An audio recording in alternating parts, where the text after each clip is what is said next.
If you can hear me, just type 1. Let me be sure.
All right, Star Nation. I hope we are ready. I hope we are ready this morning. I hope we are ready. I believe we are ready. Sorry about the network glitch. I hope you are ready. Okay, great. All right, so we're going to be bringing up the testifier for this morning. We're going to be bringing up the testifier for this morning. If your hands are not too busy, I want you to go over to the comment section and welcome. I want you to go over to the comment section and welcome Inspector James. Okay, I want you to go over to the comment section and wow. All right, so let's go over to the comment section and welcome Mr. Raphael Okafor. Let's go over to the comment section and welcome Mr. Raphael Okafor. Okay, let's welcome him on the comment section. This man has been able to achieve a lot for himself, have a growing team in this business. Let us welcome him. Let's welcome him. Good morning, Mr. Raphael. The stage is yours, sir.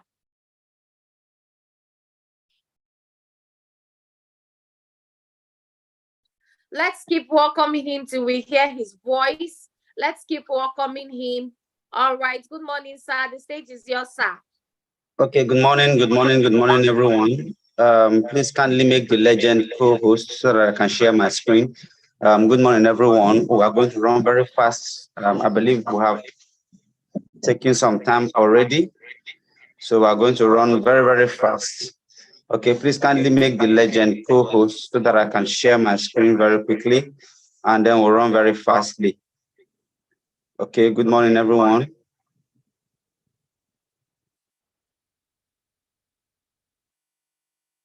All right, thank you. So very quickly, my name is Raphael Kelechi Okafor, and I am a pastor and also a counselor. So I'm going to share my story in the next few minutes, very, very quickly on my journey so far. My journey so far is Mr. what I Raphael, choose. please check one of Mr. Raphael, please help us unmute one of your devices because your voice is echoing. Thank you. Okay.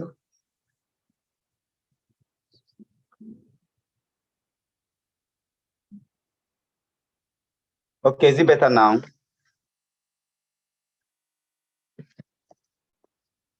Yes, it better please now, proceed. please? Okay. Yes, sir, please proceed.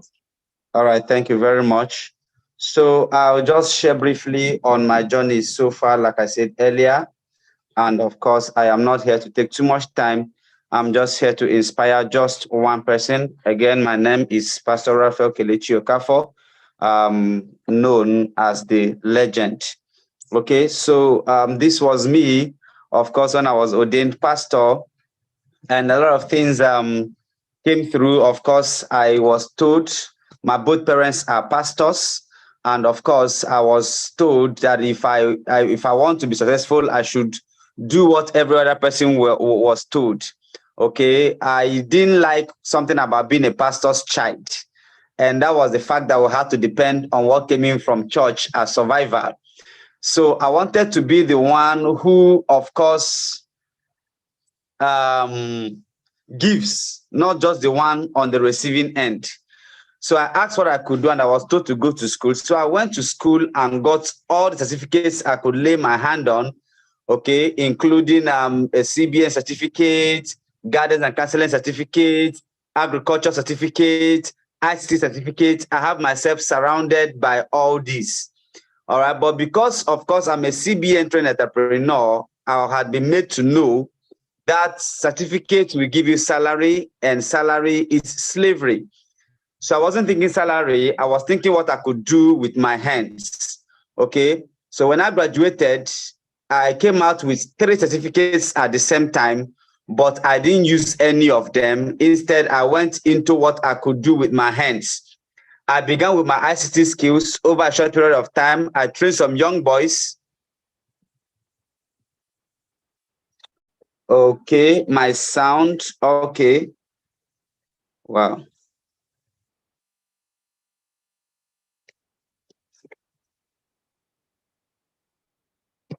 Okay, is it better now? Please, if you can hear me loud and clear, type clear, type clear.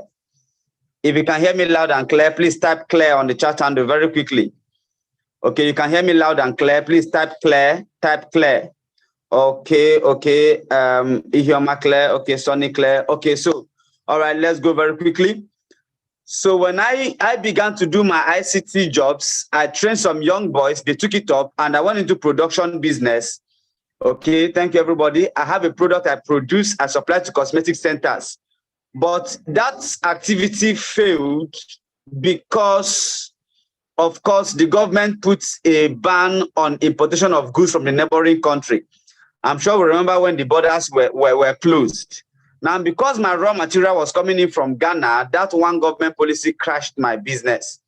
Then I went to fish farming. Okay, I went into fish farming. When I was doing fish farming business, within the space of 5 months, I lost $500,000 naira to that project. Those monies that I lost were monies that I borrowed from my friends and family, and money that I saved from my other business that the government policy crashed. So at this point in time, I was not only broke, but I was also indebted. All right. So what do you do when your dream dies? What do you do when your dream dies? In my own case, I went into a state of depression. Okay, because of course I felt all I knew how to do had failed. That was when this opportunity met me. Okay, so you can see me on the screen. However, of course, being a pastor is a great thing, but now I know that, of course, one of the greatest weapons in the hand of Satan is poverty. And today God is helping us to do better in helping people get out of that line. Now, let's go forward very quickly. I don't have much time to spend. That's my short story. But today, of course, I am still a pastor, of course. I am also a CEO of my own company called Raflinks Logistics. Okay, I'm a CEO of my own company called Raflinks Logistics. I am also a professional counselor by training and a top consultant to this organization. Okay, and a top consultant with this organization. So I will move on to show you my success story within the few moments, of course, I have had encounter with the La Buena Vida.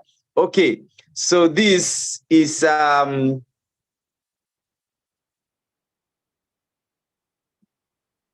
okay. So this is what I found out before I joined this organization. Please, let's pay attention very quickly. First of all, before I made my decision, I found that this organization does not sell. All right, most other companies, they sell products to survive, but I found that a La Buena Vida or is it 1FG, we do not sell. That was the first catch for me. Second catch for me was the fact that no talking or convincing, right? There's a system that does all of these things for you. And finally, of course, there is proper mentorship that guides you step by step. So this was the selling point for me. That was why I made my decision October 27th, 2019. These three things were what made me, this was what other companies do not have, other network marketing companies do not have, that our company have. Now, when I got into the business, I discovered 3 success tips, okay? 3 things that makes for success. One, I was told to read the books to understand the industry, okay? I was told to read the books to understand the industry. Now, network marketing industry is a very big one, okay? But of course, when I read the books, I understood how the industry works.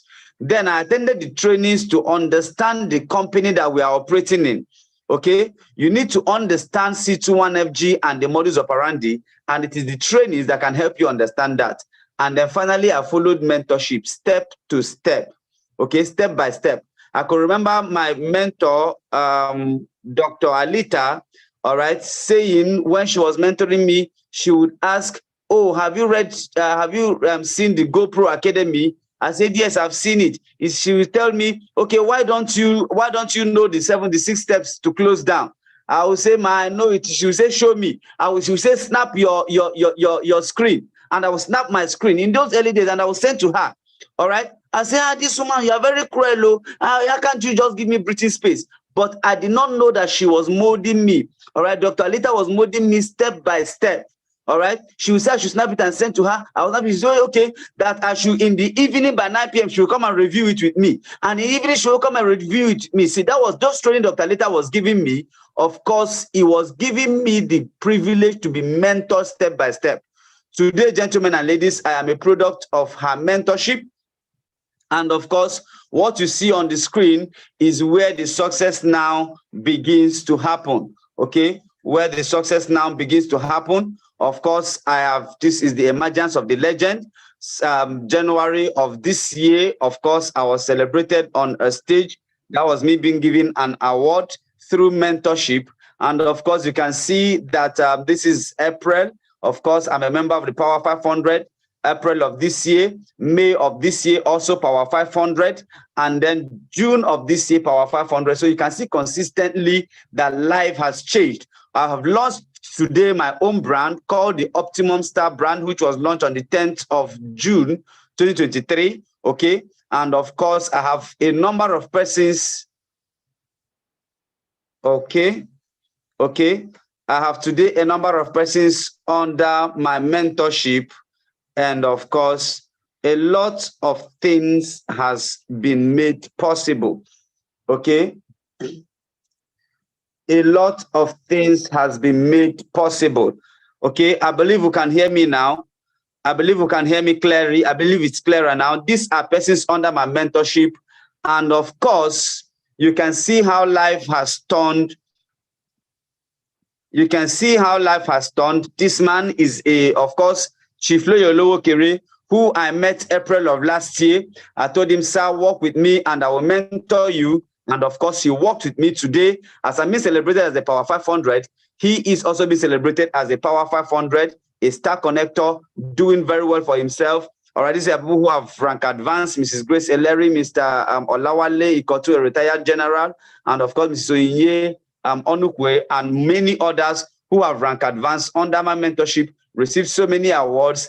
And I'm going to say this, okay, the business is not without its own challenges. What are the challenges or obstacles? One, criticism.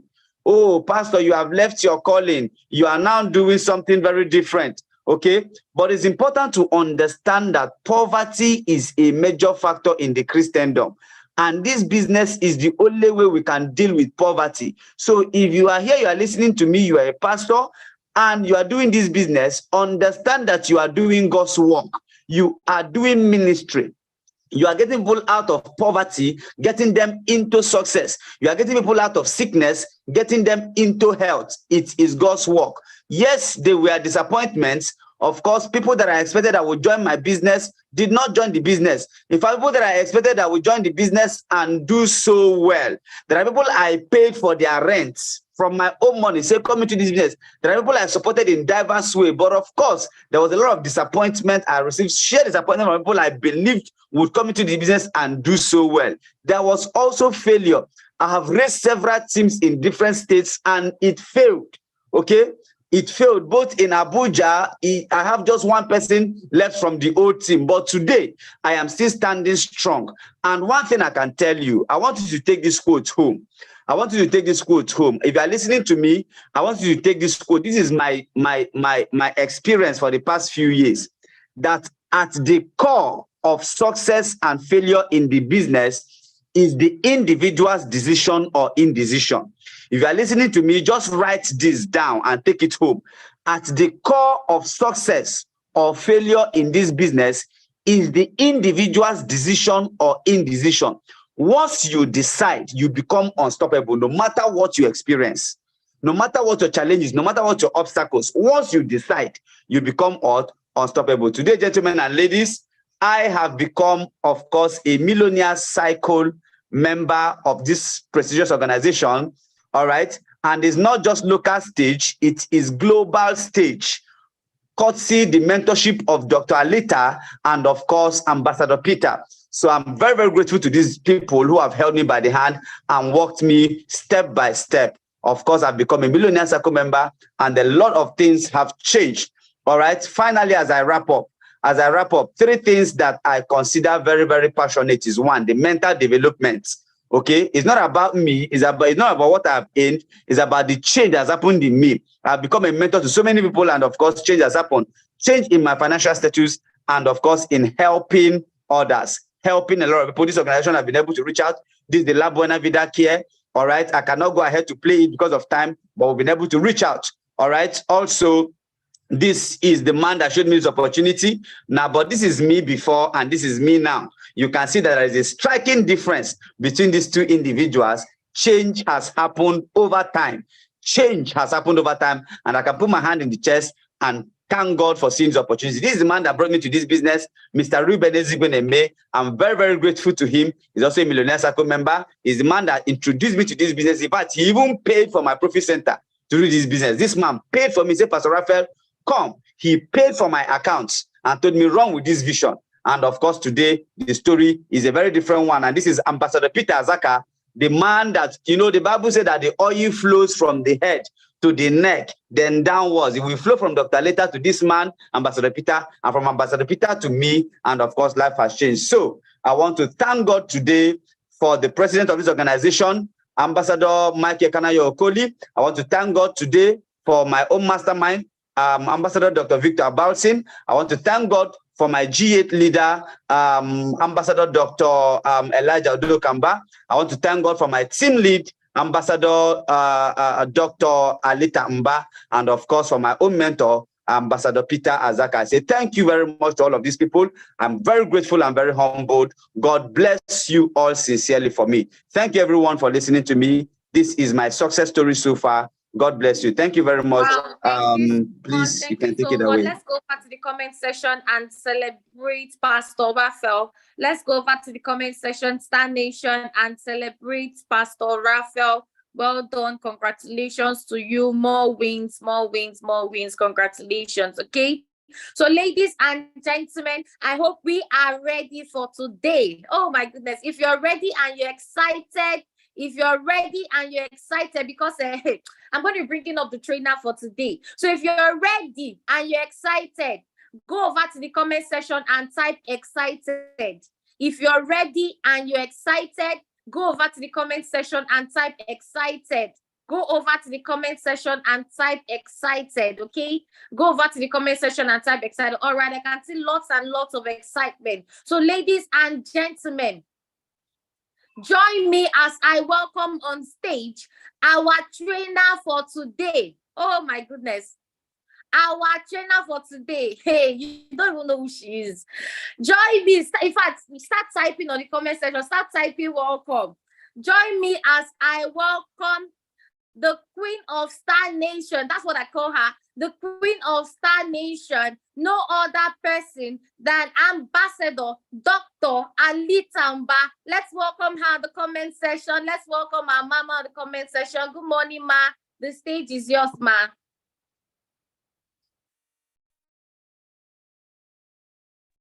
Good morning. Can you hear me clearly? If you can hear me clearly, please type millions in the chat room. Good morning, everybody. If you can hear me clearly, type millions in the chat room. If you can hear me and you can see my screen and you can see me at the same time, please type millions in the chat room. I want to see your responses. Please, let's do that. Let's do that. Let's do that. Let me spotlight my screen.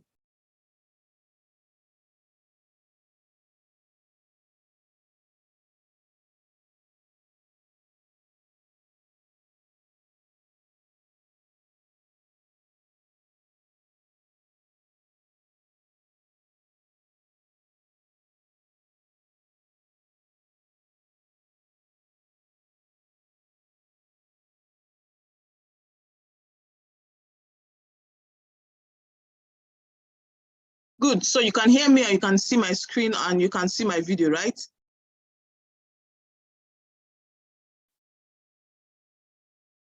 Others are seeing and some are saying they are not seeing. Where are you? We can see, ma. We can hear you, ma. Good. Thank you so much. Thank you so much, Tracy and Sophia. It's always exciting on Monday mornings to hear your voice first thing at 8 a.m., gingering everybody to get on board and get their teammates. Thank you so much for your energy that you bring every week, back to back. You have never actually faltered in this particular work you're doing. And I pray that God strengthens you to continue and you continue to do more exploits. Thank you so much for this privilege. And I'm using this opportunity to thank Dr. Elijah Mba, our mastermind, and the GA delegate of Star Nation for this opportunity to share this. I came upon this lesson, and why it spoke so much to me was I realized that a lot of people have faced challenges in this business where their integrity or their character was questioned, and there was no laid down proper way for them to get back up and pick up themselves again, even from where they are falling. So I came upon this lesson and it made so much sense to me. I was like, okay, we know how to succeed. We know the steps to succeed, but what happens when people fail? How can they get back up? Is it that they fail and they fail out of the business? Is it that they fail and they stop believing in themselves and the business fails them? Or they just end up being nowhere in life and then they quit on themselves, quit on their dreams, quit on their teammates, and they move on to something else? So when I came upon this lesson, I decided to share because it's very, very important to understand what it feels like when you fail. A lot of us have been there when you fail people character-wise, when you break trust, when you have a fallout with your teammates, and then it leads to certain issues in the business like attrition, and we don't know how we can restore those relationships. You don't know how you can build back up, and you just feel depressed and you feel sad that things have gone the way they are. Well, is there a way that you can restore that relationship? Absolutely, yes. There's a laid down way. There's a laid down pathway that you can follow to restore such relationships that have been broken. It's a step-by-step process. As long as you are willing, as long as you are willing to follow through, as long as you are willing to acknowledge where your guilt is or where you have failed or where you have messed up, and then work on it, and you follow these few steps that I'm going to share with you, you are going to realize that eventually you will become a person of value, and then even the things you lost, you can get them back. Very, very, very important. It's important to understand what failure means, how we can pick ourselves back up and restore whatever trust has been broken in whatever capacity. So this applies not just to leaders in this business, because our business is a relationship business. So if we don't understand the tenets or the principles of having good relationships with people, we'll continue to have to build and break and fall again and build and break and pick up ourselves over and over and over and over again. Okay, but relationship is important. This training is important for you to understand how to restore such relationships, what you need to do when you fail, what you need to do when there's trouble, what you need to do when something has happened along the way. You did not plan it to happen that way, but you made that mistake one way or the other. How do you get back up? How do you pick yourself back up? What do you need to do to those you wronged in one way or the other? What do you need to do about the leadership structure? How can you restore that trust that has been broken? That's what we're trading on today. Okay. A lot of you know my story already. Top consultant of the Century 21 Freedom Group, an elite global ambassador and an Amazon ambassador. Okay. I'm a retired medical practitioner. I'll just share my story briefly. I was working as a medical officer and I was broke financially. I could not do so much financially. I could not help my family members financially. I could not send money home regularly. And I didn't see a way out. The only way out I found was to study to have my master's in public health, which I did. And after doing that, I realized that I still was in the same vicious cycle of not having enough and depending on the salary based on what a boss decides that I'm worth, not based on what I'm worth. And so as God will have it, and I was given a questionnaire from Century 21 Freedom Group. At that time, the campaign was called Own Your Life campaign. And the questions on that questionnaire, it was A4 paper, back and front, several questions. And when I was through filling that question, I was like, oh, maybe this is how God wants to help me financially. But it put me into thinking mode. I started reasoning, what can I do? Because I didn't even have the money to escape from Nigeria. It was going to cost me millions that I didn't have. And I was not receiving enough pay to even save up to the Japa movement, like my classmates were doing at that time. So those who were able to Japa at that time were people who took bank loans, or people whose parents were very, very wealthy, or people who had dual citizenship in my class. So about 50% of my class had gone out of Nigeria to look for greener pastures. I studied medicine and surgery at the University of Benin and graduated 2013. So a week later, I got a call from the organization saying that I have a briefing with the top consultant. So the first time I was booked for that meeting, I did not go because I closed late from work. I think we had a theater case then that lasted till the time for the session, so I couldn't go. So I just closed from work and went straight home. So what happened? It was Ambassador, the person who called the chair, Ambassador Dozie Okezie. He was the one that called me the first time and booked me. And then he followed me up and called. I was like, I was scheduled to meet with the top consultants, but I didn't make the meeting. So I let him know that, sorry, I wasn't chanced on that day. It was an emergency and you don't plan emergencies in medicine. So he rescheduled me again for a second event. And that second event I attended, I closed early from work and attended. 3 things made sense to me. Number one, they told me I didn't have to sell anything to succeed. Number 2, they told me that there's a system that works in the business. All I need to do is learn the system and apply the system, and I can become as successful as I want. In fact, the ceiling on my income was going to be set based on my activity and based on the effort I put in, not because a boss decides it or determines it. And number 3, they told me that I was going to be mentored and coached. I spent 7 donkey years in school to study medicine and surgery, and I was still broke. But they were like, while you are learning here, you will be earning. While you are learning, you earn. While you are learning, you earn. So I didn't have to wait on that 7 years again to become, to make some money to sustain me financially and sustain those I loved and care about. Okay, so it was a deal breaker for me. Those 3 things made all the sense to me. The mentorship, the fact that I didn't have to sell because I've tried business before and failed woefully. A lot of people are still owing me till tomorrow. Then number 3, the fact that I didn't have to go about convincing people to join my business. We had a proven system that works. I just needed to apply the system. And so I started working the business in addition to my job. And eventually the money I started making here was much more than my monthly salary. And so I was able to quit the job and focus on this full time. And how's the story been so far? You can see it on the screen.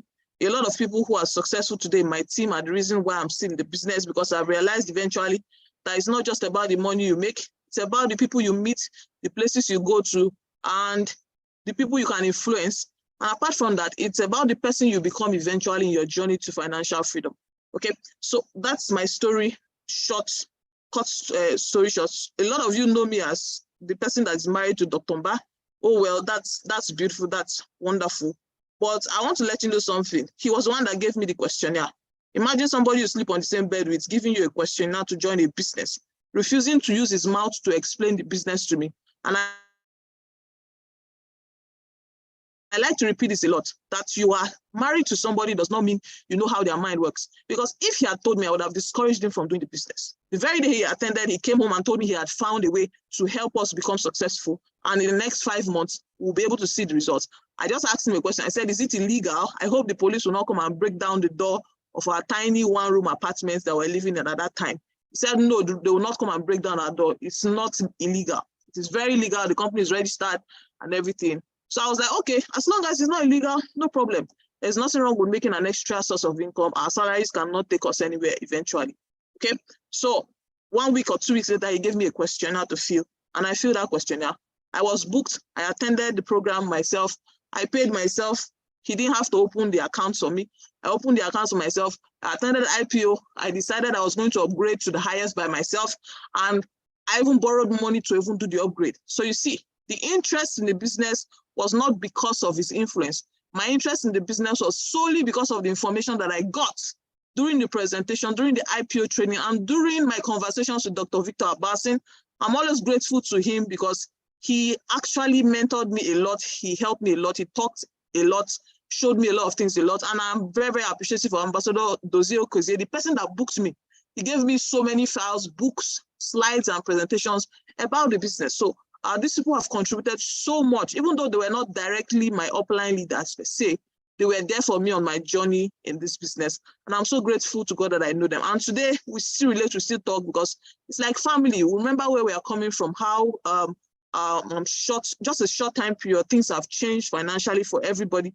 And life is so much, much better that today I don't need to jackpot again out of Nigeria because it's no longer necessary. Okay, so very, very important. Do not assume that because they are your spouse, they are your child, they are your sister, they are your mother, they are your father, they will just accept the business like that by word of mouth. No, you are not the person that should be in the picture. Always direct them or connect them to a third party. Okay, do not make the business all about you. If you do that, you are going to encounter a lot of rejection and a lot of no's. So do not make the business about you or your personality. Always connect them to the third party who will show them the opportunity and help them to understand to the best of their ability. Okay, so that's basically my story. So we'll move to what we have to do today. And I talked about how to restore broken character. Okay, in leadership restoration, we have to understand that this process is probably one of the difficult experiences that people have. Okay, because like I mentioned earlier, people know how to succeed very well, but we don't know how to fail and get back up and restore whatever relationship has been broken, or ensure that we get back the trust of people we have lost their trust. Okay, so we must understand what failure is and then learn how to fail and then learn what to do with failure. So at that downtime in the business where things are not going the way they are supposed to go, we must understand what we should do at that time to get back up. Okay, and even in this business, we've heard of several people whose accounts have been terminated by Alliance Emotion Global because of fraudulent practices. And why did it get to that point where they can no longer do the business again? It was because they did not know what to do with that failure, and they did not know the right steps to take to ensure that they pick themselves back up and get to where they need to go in this direction or on the destination to financial freedom. So even though you have been involved in such a thing before, yes, there is hope for you. So do not feel like it is all over for you. Do not feel like you have nothing else to give. Ensure that you pay attention to this training very well. Take screenshots and so on and so forth, okay? If you have not taken a screenshot, please take a screenshot. 1, 2, 3, 4, 5. I'll be a bit fast, okay? I'll be a bit fast in the training. It's very, very, very straightforward and it's broken down into steps. So you know what to do at every point step, okay? So what does it take to be a leader? For me, like my mentor said, once you have signed up one person into the business, you're already a leader. So do not wait till you become a Millionaire Circle member or become a star connector or you are recognized as a Kingsman before you know that you have the ability to lead people. As long as you have signed up at least one person, you have become a leader. It means you are now responsible for somebody else's success. You are ready to hold that person's hand in the journey to financial freedom and ensure that both of you get to that destination together. So character is very, very, very essential. So it has nothing to do with your previous titles. It has nothing to do with your academic qualifications. It has nothing to do with whether you are a reverend father. It has nothing to do with whether you are an imam. When it comes to leadership, the ability to carry people along, to influence people is character. Character is very, very, very essential. So what is your character really? It's what makes you who you are, okay? And it is still the most important component of leadership, okay? And it's this same character you have that will protect you or expose you to harm, okay? It is the character you have that will expose you to harm or protect you from harm. So what kind of behavior do you have? What kind of upbringing do you have? What kind of environmental influences were you exposed to while you were growing up that formed the very, very, very, very essence of your being, okay? So even though we see a lot of talented people, I'll give examples. You heard of the legend, the golf legend, right? Who can remind me? What's his name? The golf legend, #1 golfer in the world. Can somebody post that in the comment section? The #1 golfer in the world. The #1 golfer in the world. Some people are asking, Tiger Woods. Thank you so much, Victoria. Tiger Woods. What happened to him a few years ago? Who knows his story? He was involved in several scandals, several scandals. Started doing drugs. He was accused of infidelity. He went through a divorce, lost a lot of endorsement deals from different companies that he was their brand ambassador. He even had to stop golfing for a while, go to rehab, see a psychologist because they said he had all kinds of things. A lot of things were happening to him. His children were affected. His relationship of several years with his wife was affected, that she eventually divorced him, and so on and so forth. But what happened eventually? Is Tiger Woods still the world best today? Even his son now is a golfer and golfs exactly like him. He was able to bounce back. Why? Because he went through the process of restoration. So even though he was the most talented, it did not protect him from falling. It did not protect him from those scandals with drugs and women. It did not protect him from losing so much of his wealth to the divorce and to the loss of endorsement deals. So you see, your talent and your gift will not protect you. It is your character that will protect you from harm eventually. So what kind of character do you have? And what kind of values have you built in? Okay, so there's something we must understand, that the foundation of character is values. And values produce the morals. But the question is, what produces the value that you have? Okay, the foundation of ethics is law. Ethics, values, we can use them interchangeably in this training. Good. Why are we in this society? In Nigeria, there are certain things you are expected of as a citizen, and there are laws backing those behaviors, okay? And these laws guard our culture as Nigerians. Then if you bring it home to certain communities, you know, certain communities have a way they do their traditional festival.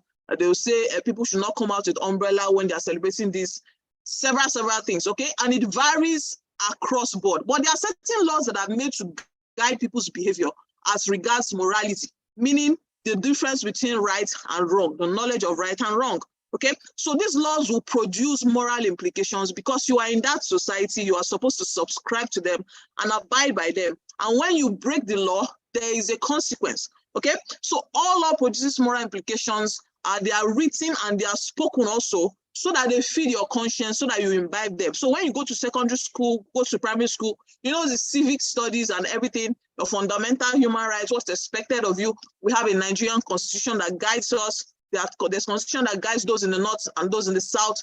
Each state has its own unique constitution. So you see, it is from the top down, broken down. So you have something called a conscience as a human being. And what is that conscience? There's a thought process that you go through in your mind that helps you differentiate something that is wrong or right. But what can happen to your conscience? Can your conscience be affected? Absolutely yes. The environment you grew up in can affect your conscience. The kind of parenting you have can affect your conscience. The kind of experiences you have in life can affect your conscience. Okay, so imagine growing up in an area where drinking early in the morning is the norm. So I'll give you an example. I did my house job in Central Hospital, Warri. That was in 2015, 2016. And as early as 5 a.m., you would see a lot of young men on the streets and their eyes are red. It's not because they have Apollo or conjunctivitis, they don't. It's because they are already high on alcohol. And it's not just beer. It is the type of alcohol that is brewed that is up to 40% ethanol. That's the real local gin. Their eyes are already red as at 5 a.m., 6 a.m. You're coming early to work and you are seeing people, young men, able-bodied men, already high and already drunk. So you see, it is easy for them to be violent, it's easy for them to fight. So you see, the environment encourages it. The environment encourages it. But is it right to be drunk at that as early as at that time? No, it is not right. So even though their parents brought them up or taught them something, or they were taught something else in school, because it is normal in the environment, it will affect their conscience. So when it comes to alcohol intake, their conscience is a bit blurred on that issue. And we know that alcohol can have very, very deleterious effects. It reduces inhibition. People get more violent. People commit a lot of crimes because they are high.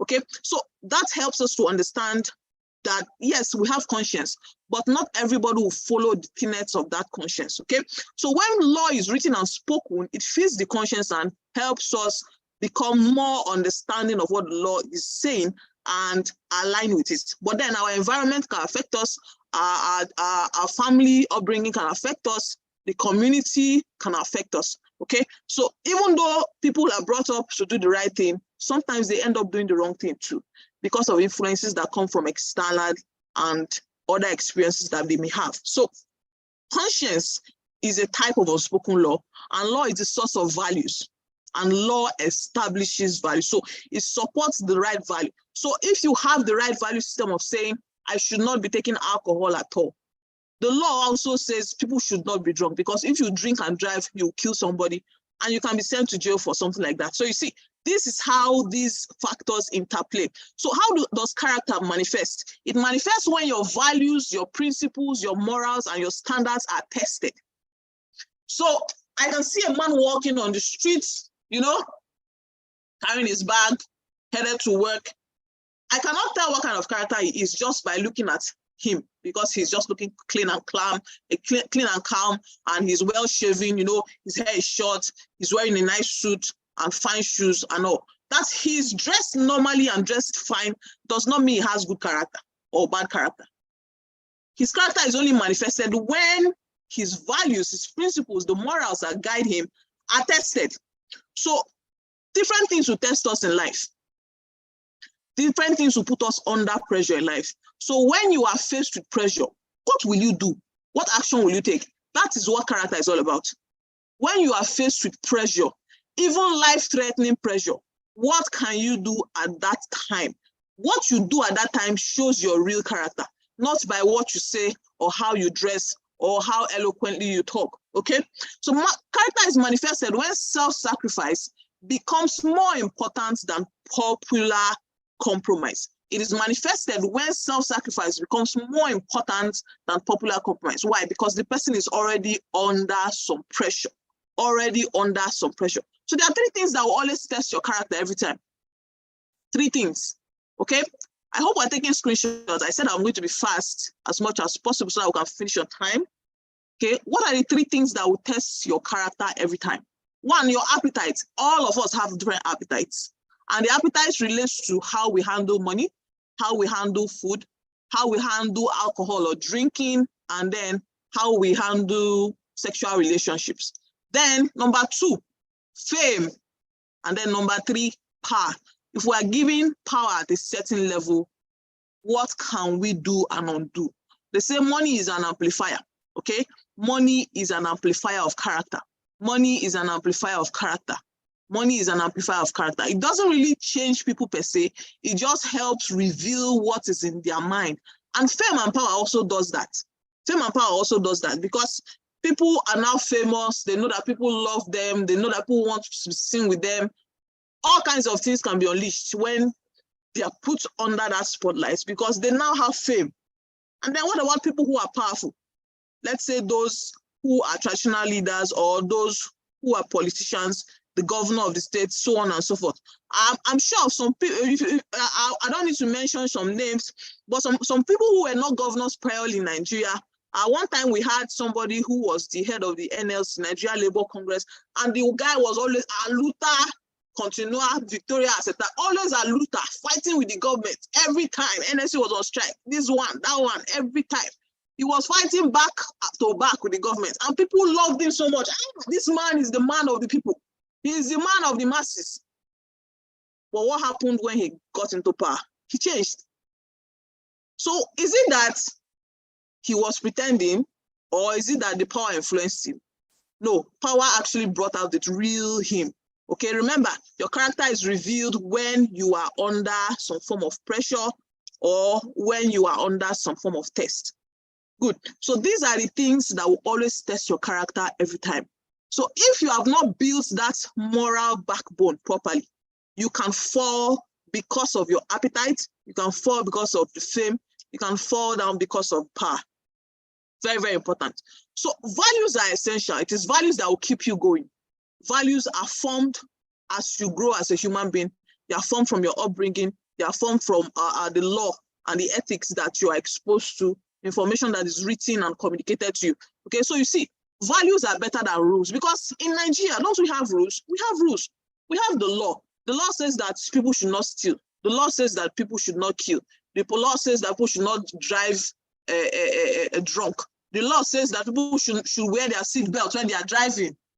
I'm sure some of us drove to work today without seat belts. You see? So is the fact that there is a rule or law saying that you should not drive without seat belt, does it stop people from driving without seat belt? Absolutely not. It is your value that will keep you in line, not essentially the law, because people break the law every single day. Even in traffic, you will see the light showing red. People will still beat the traffic and escape. It happens all the time. Are there no traffic laws? There are traffic laws. Are there no traffic rules? There are traffic rules. In your car, you're supposed to have fire extinguisher, have a razor blade, have a spare tire, and so on and so forth. But how many people have spare tires in their car right now who are listening to me? Okay? If you don't have a spare tire in your car, just say me. Let's see how many honest people we have, because some people will just keep quiet and say and behave as if it does not affect them. But I venture said I will buy after now. You see? So you see, right here now, it is normal. We're supposed to have those things for our safety, so that in case you have a flat tire somewhere, you can have a spare tire that you can use to move to a safe enough environment for you to pump your tire. Okay, so you see, these are basic things that we should have. It's written there in the traffic rules and regulations. But a lot of us are affected by the fact that we don't even follow through with them. So you see, it is your value that will influence you more than just the rules that are put by the government or put by the lawmakers or the legislature. Okay, so your values will keep you going and they will build your character. They are the foundation of your character. So if you value the fact that, yes, I am supposed to drive safely every single day and ensure that my seatbelt is on, you will naturally put on your seatbelt, even without the law being communicated to you again by the FRSC on the road or the VIO. So naturally, you will just enter the car and put on your seatbelt, because it is dole. That's just how your value is, because you value life and you understand that an accident can happen in a split second. I still remember at the accident I had, I am so grateful that I was wearing my seatbelt. In fact, I was carrying my friend that I had not seen in 17 years in my front seat, and we're driving to the airport along the airport road. When we got to Galadima roundabout, my car was beeping. I was wondering what was beeping. So I looked at the dashboard and I discovered that she was not wearing her seatbelt. And we're just gisting the car and everything. So I told her, I said, please, wear your seatbelt. The car is beeping. Because me, once I enter the seat, so first thing I put on is seatbelt before I even turn on the car, because that's just how I'm programmed. I value my life too much. I don't want to now start having issues with VIO on the road and all. And I understand the severity of car accidents. I've seen people with head injuries be in coma for months while I was practicing, and it was not a funny experience. So because of that background knowledge and the fact that I value my life, I would always wear my seatbelt, okay? So I noticed she was not wearing her seatbelt, and I told her to wear it, and she put it on immediately. I'm sure she's used to not wearing seatbelt when she's in the car. I don't know what her values are, but my value influenced her, and she wore a seatbelt. And 20 minutes later, the car crashed, hit the Corvette, started spinning. The car tire on the driver's side. When I was driving the car, the tire on my driver's side broke off from the car. It did not become flat because my tires are run flat tires. It did not become flat. It broke off from the car, and the tire was at the back, and the car started spinning 360. And what would have happened if we were both not wearing seatbelts? We would have flown off, be thrown by the force of that centrifugal force, would have thrown us out through the windscreen, and both of us might be dead because you will have head injury, first of all, by hitting the windscreen. If the windscreen is not strong enough, you can even fly out of the car. So the only thing that happened was that the seat belt was holding us to our seats. We do not hit our head anywhere. And eventually the car stopped spinning right in the middle of the road. Both of us came down, not even a single scratch, not a broken bone, nothing. And of course, there was a divine intervention because there was no car coming from behind us or in front of us that crashed into us. By 2 p.m. in the afternoon, it's supposed to be busy, suddenly the road was just empty and God delivered us from that. So you see, you can see God's influence externally by ensuring that there was no car behind us to crash into us, number one. But you can also see the influence of values by ensuring that those who were inside the vehicle remained safe because they were not thrown to hit the windscreen. They did not hit their head or bash their heads against anything. So when we came out of the car, people saw the car and saw us, like, who was driving this car? Did the person disappear? Is the person in the hospital? We're like, no, we're not driving in front. And people could not believe that. We came out of that car that was almost totaled and not a single scratch. So you see it, your values are very, very, very important. The fact that you have rules in society does not mean people follow the rules, but the values will keep them in line and keep them in check. So you see, values are more important than rules, like in the example I just gave. Values will outlive your goals, okay? Because you can achieve something today and have another goal tomorrow. But you see, your values outlive your goals. Values send a message. It is the very, very foundation of your character. And you must identify the values you have. You must understand what your values are. What's your value about life? What's your value about your faith? What's your value about the business? And these values must be accepted, must be believed. And when they are generally believed, they can shape an organization and shape a nation. For example, in Star Nation, we have a value. And what is that value? Massive attendance in events. We believe in promoting events, massive.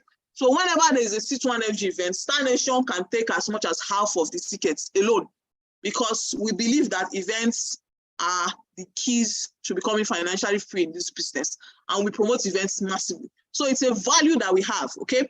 And it shapes our decisions and shapes our outcomes. So continuing the power of values, they are personal but never private. They are personal but never private.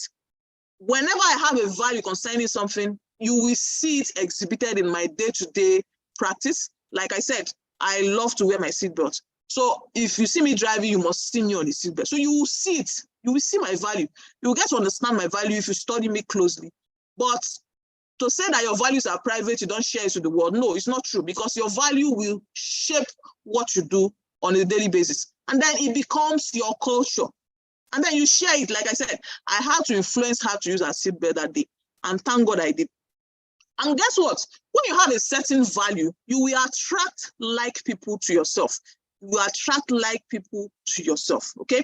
It will attract people to you like a magnet. And then eventually these values, when they are generally shared, they become the social norms, and your value can create beautiful things or destroy beautiful things. So you see, if we were not wearing seatbelts, I don't know where we would have been. Maybe we would have had any injuries. But today, that seatbelt was able to create safety for us and ensure that lives were not destroyed during that accident, okay? So what are the key values that leaders should have? First of all, you must have the value of faithfulness. And what is faithfulness? You maintain your stance no matter what happens, okay? Throughout your journey, you maintain your stance, you maintain your language, you maintain what you say and what you do. Not when people meet you today, you say A, and then tomorrow you say B. No, you maintain your faithfulness. You can be trusted as somebody who can keep their word. When you say this, you mean it and you follow through with it. Then number two, you have the value of self-control, meaning you can control your attitude to certain situations. You act like a consultant, like Eric Corey will always say. You are the consultants. How do consultants act when they are relating with prospects? They are calm, they are cool-headed, and they ask the right questions. Number three, you are steady. You are not tossed to and fro. Yes, there was product scarcity and everything. It did not mean that you now quit the business and say, okay, because there's product scarcity, I'm no longer going to do the business again. I'm going to wait till products have come back to Nigeria and then I'll pick up my business. That is what unsteadiness is. And even the Bible said, it said, an unstable man, a double-minded man is unstable in all his ways. meaning you're supposed to be focused and single-minded and say, whatever challenges are there, I will still grind, I'll still make my booking calls, I will still do the activities. In fact, I will increase my activities to make up for the shortages. And then number 4, you have the value of integrity towards those that you serve. You have the value of integrity towards those that you serve. Dr. Victor has done an extensive training on integrity, and he mentions it all the time. Number 5, you have the value of responsible communication. How do you communicate to people? Do you lie to them because you want them to join the business? And then you tell them that if you use the energy pendant or the energy bracelet, a car cannot jam you. I've heard all kinds of things in this business. Please, if you are in that category of people who used to lie to people about the effects of our product, please stop it. So we have a very detailed training on the use of our products and how they work, and it's on YouTube. Go through that training and say it the way it is. Don't add or subtract, please, okay? One of the deadly sins in network marketing is to lie to people about the product or the opportunity. There is no need to lie.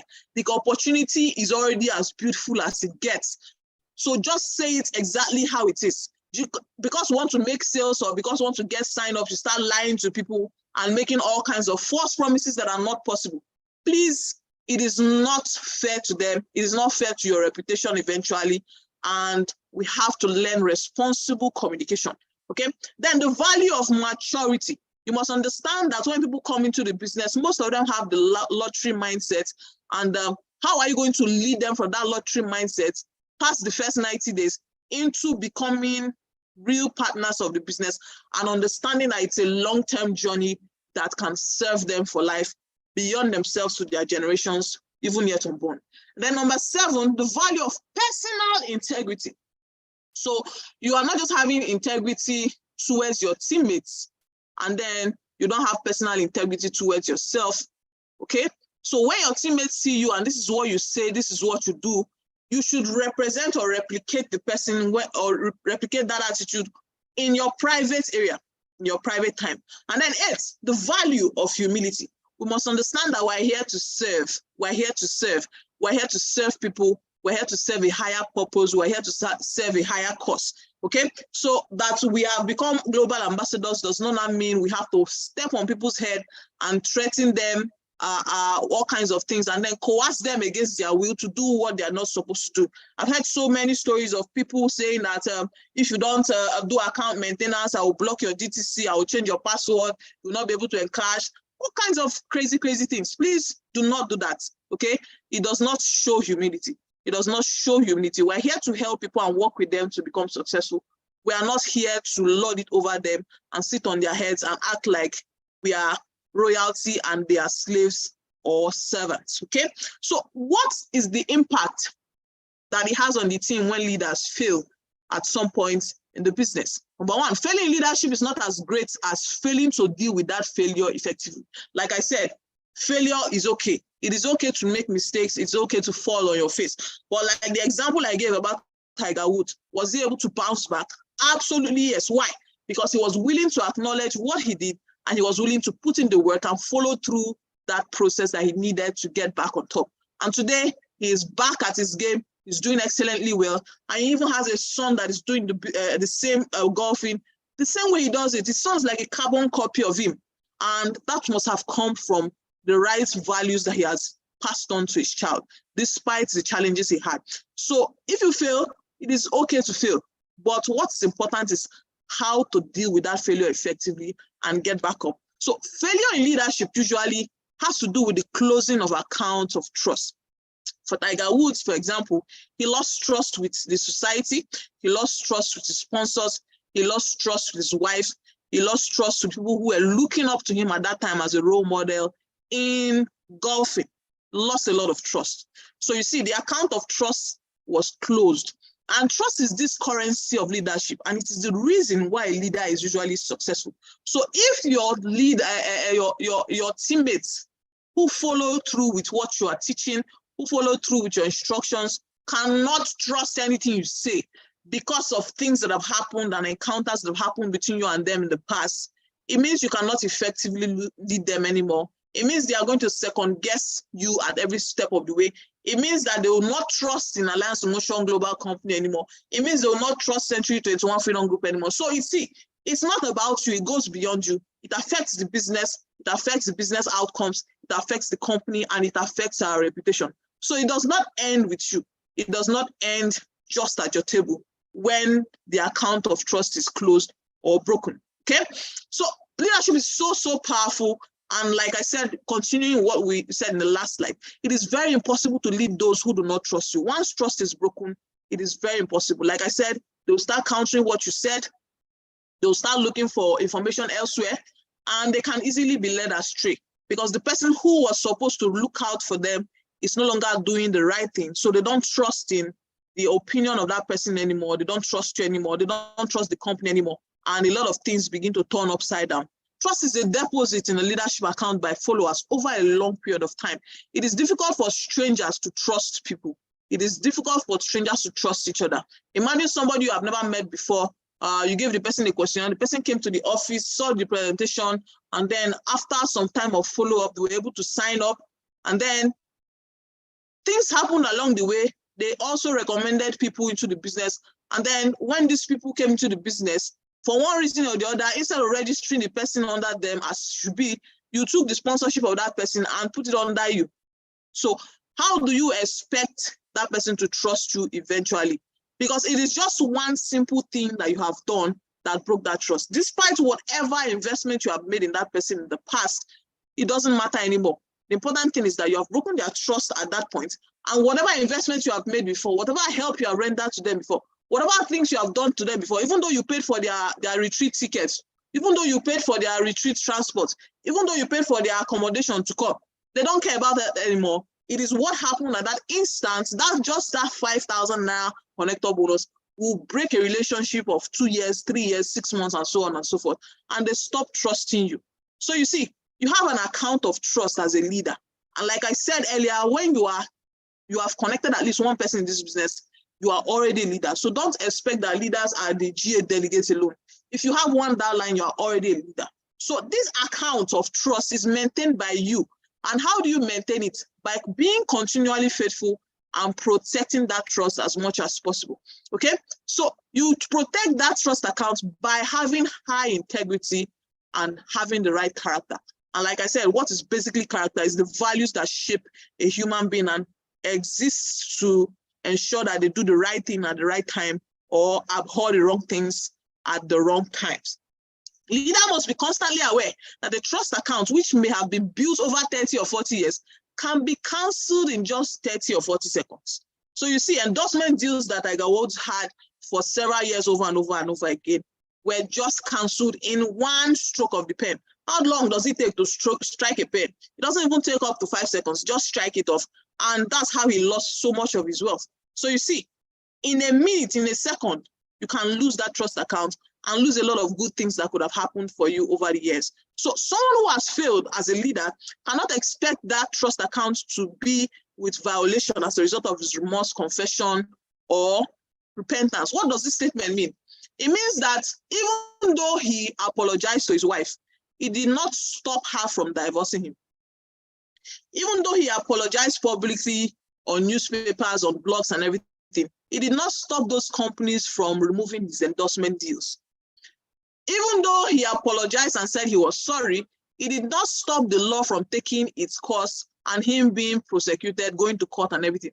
So you see, apologies are not enough when it comes to breaking of trust as a leader. Apologies are not enough. So don't expect that, I have apologized, so I'm sorry, oh, please forgive me, that everything is now okay. No. It is the issue of trust that has been broken. So what are you going to do about that trust and how to regain it back? That should be the question you should be asking. Don't now say that, I beg for forgiveness and I ask them to forgive me now, but they still refuse to forgive me. They still reported me. This one happened, that one happened. It shows pride.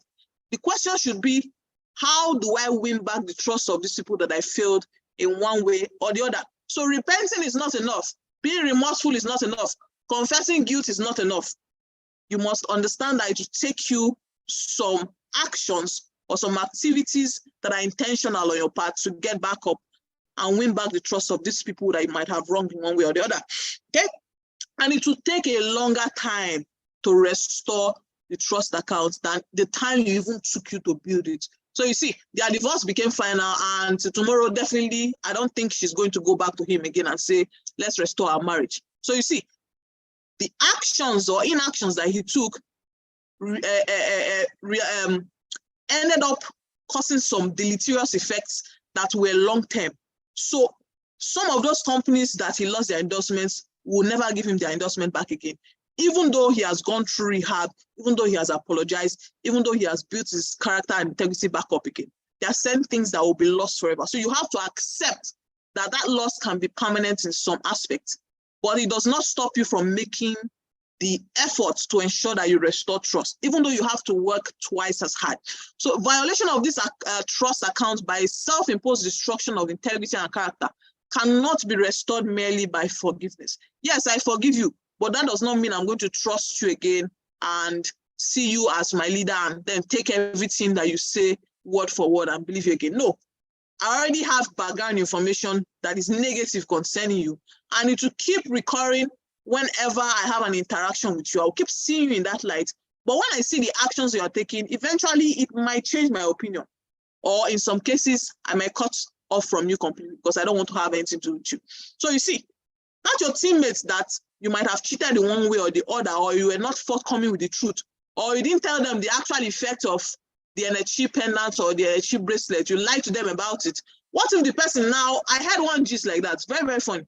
Somebody said that the NHC pendant can protect you from gunshot. I don't know how many of us have heard that one. Yes, someone was told that NHC pendant can protect the person from gunshots. Can you imagine? That's a lie. That's not true. The NHC pendant protects us from radiation. And what is this radiation? Electromagnetic fields. They are emitted from all our devices. So now imagine somebody wearing pendants now, and he's attacked by armed robbers on the road, and he thinks that he has Odieshi. Wahala. When I heard this, I said, you people should have brought a gun and faced the man and told him that, okay, stay there, let's shoot you first and use you as experiments. So if we shoot you and the bullet does not enter, don't worry, we'll buy the pendant and be wearing it. So imagine that kind of scenario. Somebody foolishly wears the pendant and he starts dragging with the armed robber, and the gunshot is exchanged. And what happens? He dies. Haba. Come on now. You can imagine a situation like this. That's a huge lie. Our pendants do not protect you from gunshots. What they do is they align you with electromagnetic force of the force field of the earth, and they ensure that you have good balance. So you cannot just fall down easily like that. You have good balance in relation with the electromagnetic fields that are in the earth, and it also protects you from radiation. That's what it does, basically. And then the energy diffuser does that with our mobile devices, like this one on my phone right here. So it protects, it diffuses radiation coming from your device. So you can actually apply this on your phone, your laptop, your AC, your microwave, your fridge, and so on and so forth, your TV, right? You can wear the bracelet like I'm wearing, or you can wear the pendant like I'm wearing. So imagine a scenario where somebody loses a family member to armed robbers because the family member believed that the pendant was going to protect them from gunshots. How would you restore the trust in that kind of situation? Will you go and bring back the person to life? No, you cannot. So you see, the trust becomes depleted. They might forgive you and say, oh, I was ignorant, or I didn't know that it does not do that one. I just said that one because I want to sell my market. But somebody's life has already been lost. So you see, when you break trust, or when you over-exaggerate, or when you don't say the truth, when you don't have responsible communication of our products, of our services, of the compensation plan, of the opportunity, what happens is that somebody loses at the back end and trust becomes depleted. So it will be easy. The person can forgive you and say, well, it's unfortunate that armed robbers attacked my brother. Maybe they should have shot at the pendant instead of shooting at somewhere else, okay? You know, people can use all kinds of things to justify bad things that happen to them. But it does not mean that they are going to trust you again or trust anything you say. So do not blame them if trust is not restored immediately. Okay, so what do you need to do when character fails? What do you need to do exactly? What steps? Number one, you have to admit that you need help. You have to admit that you need help. So this slide is very, very important. So this is the slide you need to screenshot, okay? Let me just play out everything. So this is the slide you need to screenshot. Things to do when character fails. Things to do when integrity fails. Things to do when you have violated people's trust. Things to do when you are on the floor and a lot of people are accusing you of all kinds of things. And you know that this business can actually help you become financially free. You want to get back up into the game. You want to restore the broken trust. You want to get back into the business and still build despite whatever has happened in the past. So this is what you need to do. First of all, you admit that you need help. Yes, that's the first thing you need to admit. Number two, you confess the violation of the trust.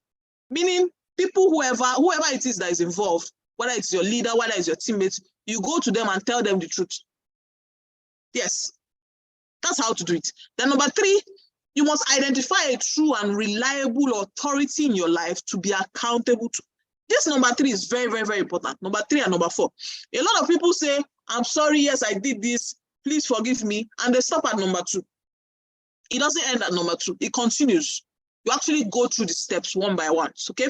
So number three, you must find somebody who is higher than you, maybe in morality or leadership. Like, for example, in our business, maybe there was some financial challenges and people paid part payment. And then you carry the part payment and said, oh, I don't have fuel in my car. Let me just fuel my car. I'll replace the money. And before you know, part payments that was 5K, 10K, 2K has increased to over 100K. And then you are thinking, how am I going to do this? Okay, let me look for how to pay the money back. Paying the money back is not enough. You have to become accountable to somebody higher up in the leadership structure. You must become accountable to them. So you become accountable to that person higher up. Number four, you completely submit to that authority without condition. So if that leader, for example, if it is Dr. Mba that says, okay, I'm going to be overseeing your activities and watching you closely to ensure that you are kept in check so that this thing cannot happen again. What are you going to do? If he asks you to come to the office on so and so day, so and so time, you clear your schedule and show up. That's what you're supposed to do. That's what number four means. You completely submit to that authority without condition.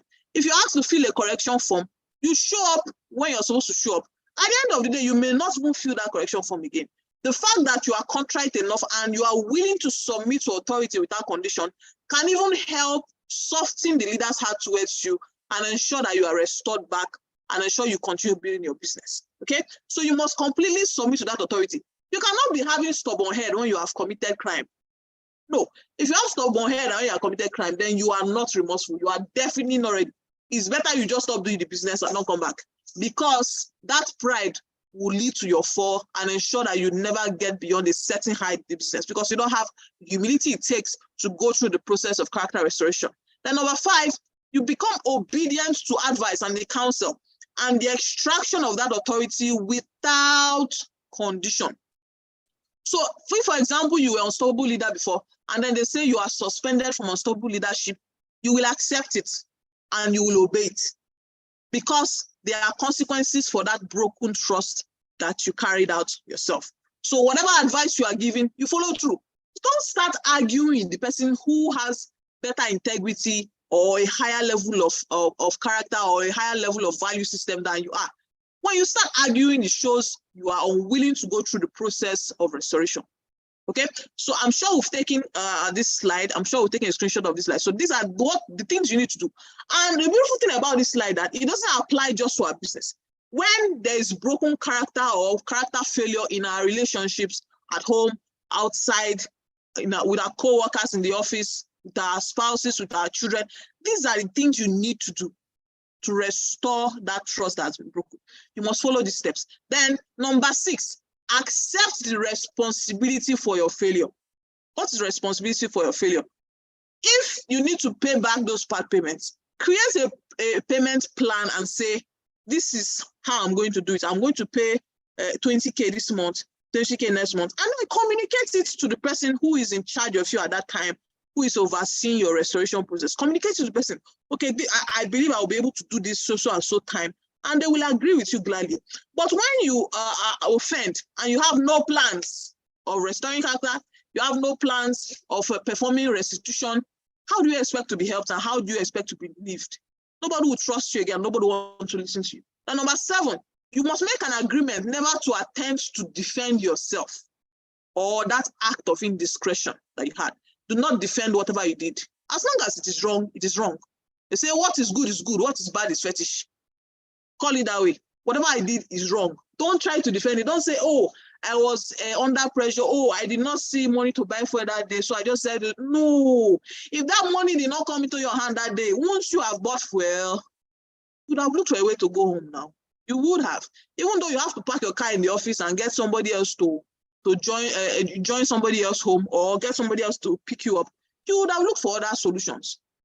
It's just about opportunity. So it has nothing to do with the particular situation you were in, because if that money did not appear, you would still have found a way to move ahead. So you must not defend whatever you did and say it is because this people did this, that's why I did it. No. If you defend, it means you are not ready to restore your character. It means you are not ready to pick yourself back up. Number 8, you must agree to allow the authority to represent you and speak about you to the greater community. Allow your GA delegates to speak about you. Let them be the one to say, okay, this person has gone through the process of restoration. He or she can get back now.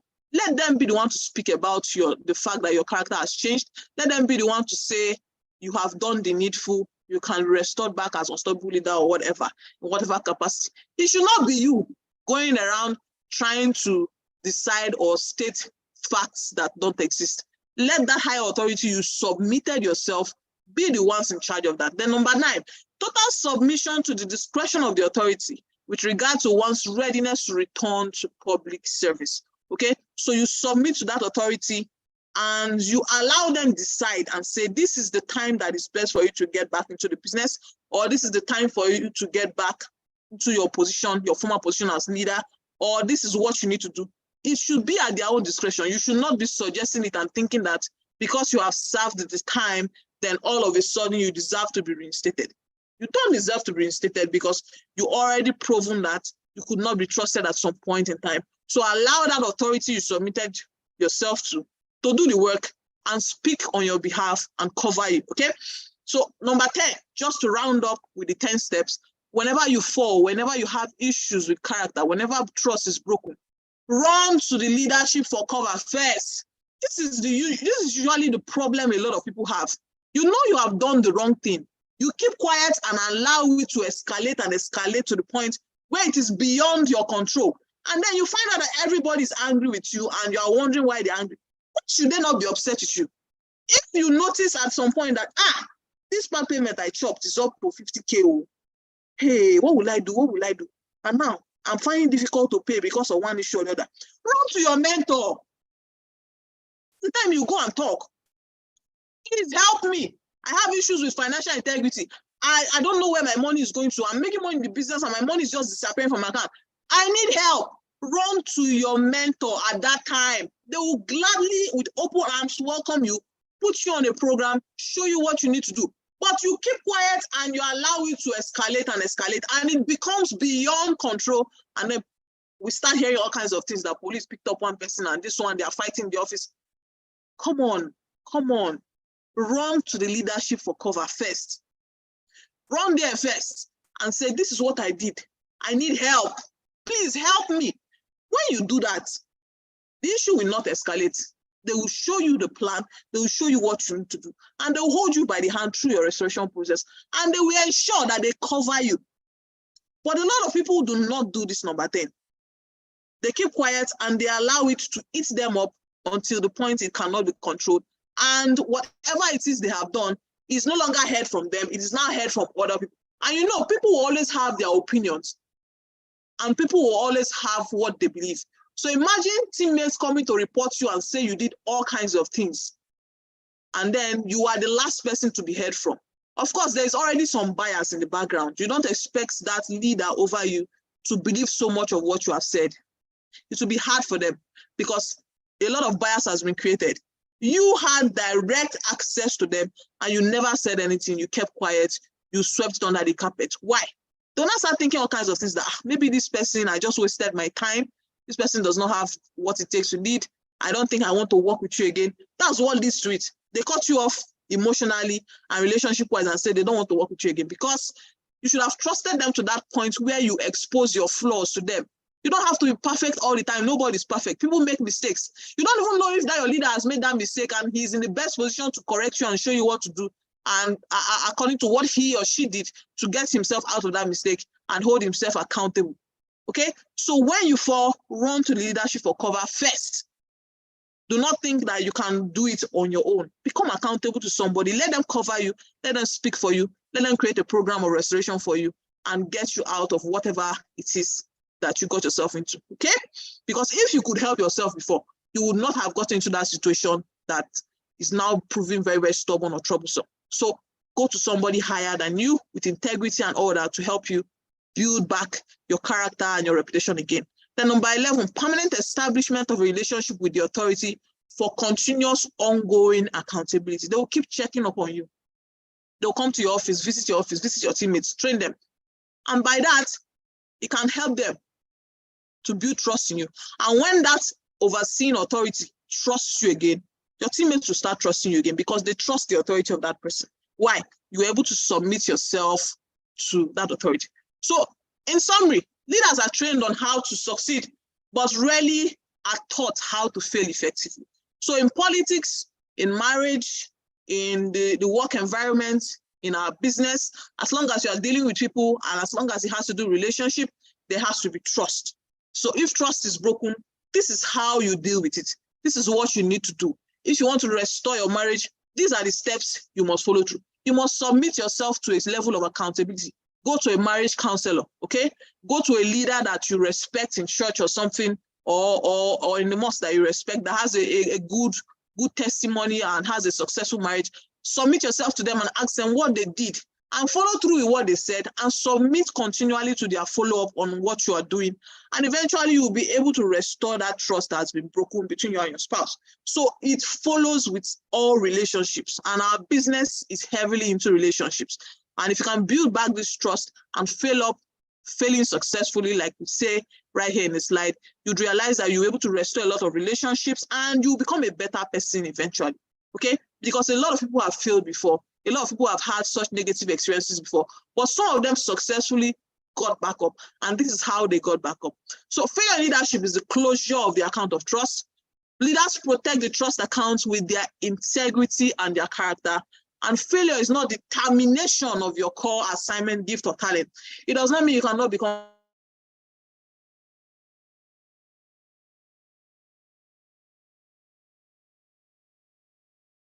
financially free again. No, you just, what's the detour? You're on this straight road. You know, that's major road from area 1 straight to Gwagwalada. You are driving. And then you see one shortcut on the left, on the right. And then you say, maybe this shortcut is better. You now follow shortcut and realize that you have gone to land in Gwarimpa. Okay, that's what a detour is. A road that looks like it's taking you to the destination, but it's not taking you there. And eventually you land somewhere else. Okay, so that's what failure is essentially. It's still part of the journey. Can you still go from Gwarimpa back to Gwagwalada? Absolutely yes. You just need to find your way back to the main road or connect yourself to another road that leads to Gwagwalada. Okay, so failure is a detour, it's an interruption, and it's an attempt to cancel destiny. It's an attempt. It does not cancel your destiny. It's just an attempt. So pick yourself back up, follow through the steps to restore that character and that broken relationship, and then you would eventually find out that yes, you were able to get through to the end. So I've come to the end of our training today. I hope you learned something that you can apply for yourself, that you can apply in your relationships with your teammates, that you can apply in your relationships at home, that you can apply into your relationships with your co-workers. Wherever you interact with people, this is how to go through it. Remember, you don't have to have the title to be called a leader. It is about your character. It's about your value system. It's about the fact that you understood that you've signed up at least one person to the business and you care about that person's success. And as they succeed, you also succeed. So I am really grateful. I hope you had a lot of things that you learned today. I hope you got value from our training today. We've come to the end. This is the summary. So please take a screenshot if you haven't done that already. So thank you so much, Tracy. Thank you so much, Miss Sophia. The stage is yours. Have a wonderful day, everyone. Please all right, put this in practice. all right. Okay, thank you so much, Ma. Let's go over to the comment section and thank Dr. Alita. Let's go over to the comment section and thank Ambassador Dr. Alita.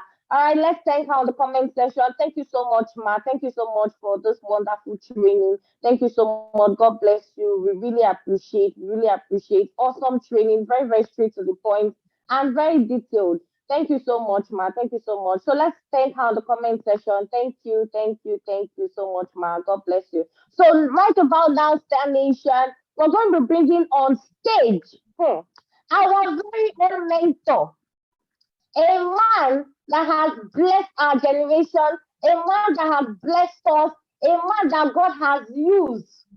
Ladies and gentlemen, join me as I welcome on stage Ambassador Dr.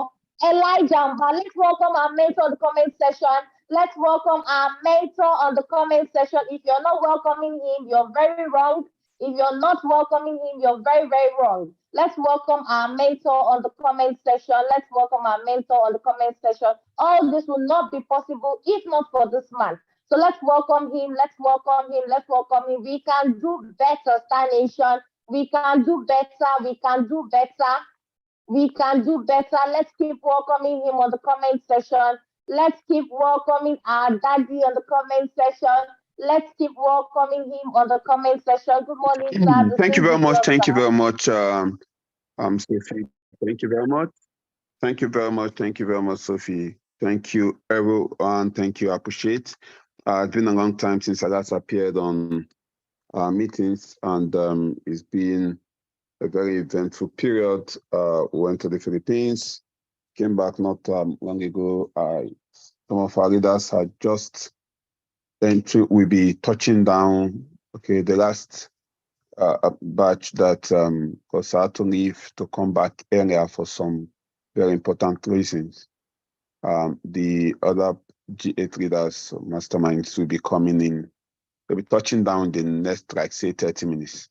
Okay, they'll be touching down Nigeria in the rest of 30 minutes. God granted us journey message. It was an amazing outing, and a lot was achieved. Some of us, the team leads and set anchor, have been privileged to some good news already that we were able to achieve while we went to the Philippines.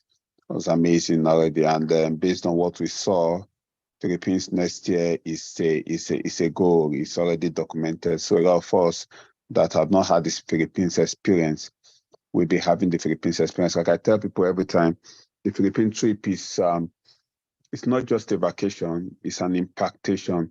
You know, my business was normal until I went to Philippines the first time, and it took my business to another level. Then the second trip took it to another level. Then COVID-19 came and we could not go again. Then this trip we went for has also done another very rude awakening, because we thought we were doing well. But from what we saw at the Philippines, we're just like, guys, what are you guys doing? You guys settled, man. There's so much possible out there. People are living this dream life, and the board of directors still working in the trenches as if they've not achieved anything. And it just tells us what is possible in this business. So for those of us who think we have achieved some level of success in this business, just know that we've not started, we are all playing. For those of us who think we are behind, just know that people are building this business from scratch, and they are doing amazingly well. People that are yet to, those are going to be the top income earners in the next 2, 3, 4 years, have not even signed up into the business yet, and you can be one of them. So congratulations to all of us. Quick reminder and announcement: the qualification for the Mombasa trip has ended September 15th. Ended September 15th. If you met the requirements, send your name, your email, send your name, your username and password, your screenshots before and after, send it to phenomcares@gmail.com. They'll be compiled today, and a meeting will be held with those people that qualify for the trip, so that we can start planning the Mombasa trip. Also know that the Singapore trip, that's a general C250 trip, will be holding the first week of December. Okay, we're shooting to the first week of December to help us plan better with logistics and all that. And the qualification for that trip ends by end of this month. I know we all remember the qualification for that trip. So it will be, today's already 18th. In the next 2 weeks, it will be over. Those who would have qualified, I'll be congratulations to them. And the good news is that Dubai has lifted the ban on Nigerian passports. And of course, a lot of us, Dubai is usually the first point of travel. One, it's not very far from Nigeria, about 6 hours, 30 minutes there about using Emirates Air. And it's still the top 1 vacation spots in the world right now, even though I would want to disagree that Singapore is my top 1 vacation spots in the world right now. But at least Dubai, for most people in the world, top 1 vacation spot. So we have the opportunity to travel and enjoy as far as we push our business and we give it the best attention so far. I'm messaging trained this morning by Dr. Rita, and a lot of persons have done more harm to their business because they could not just learn how to manage money.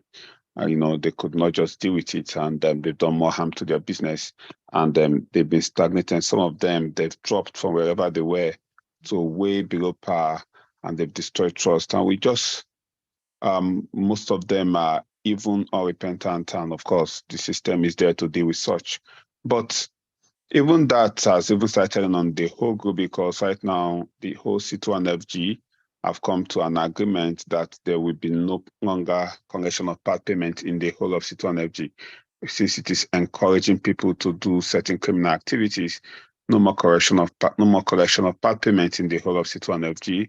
And to that end, I'll be having a meeting with all the hub anchors, presenters, team leads this evening, and then the meeting will be posted. Hub anchors, presenters, team leads, say anchors this evening on the way forward. If not part payment, what do we do with people that are willing to get started but they have no money? I already implemented one yesterday. They were done. Some persons, they could have done part payment. I just gave a few ideas to the presenters, and they were able to still get they were able to still get started. So we'll be giving us some tips on how to go about it, and then people can still build their business. You can see close more persons without putting yourself in a place where you are tempted with those miniature money. Then IPO and all that can also help, and our business will continue to thrive by God's grace. Okay, so part payment will be cancelled, and the reason why it was cancelled was properly explained to the hub anchors, and everybody agreed and they understood, yes, that it should not be accepted anymore, because it's encouraging a lot of things, and it is even putting the company in bad light, because let me even stop sharing this on YouTube.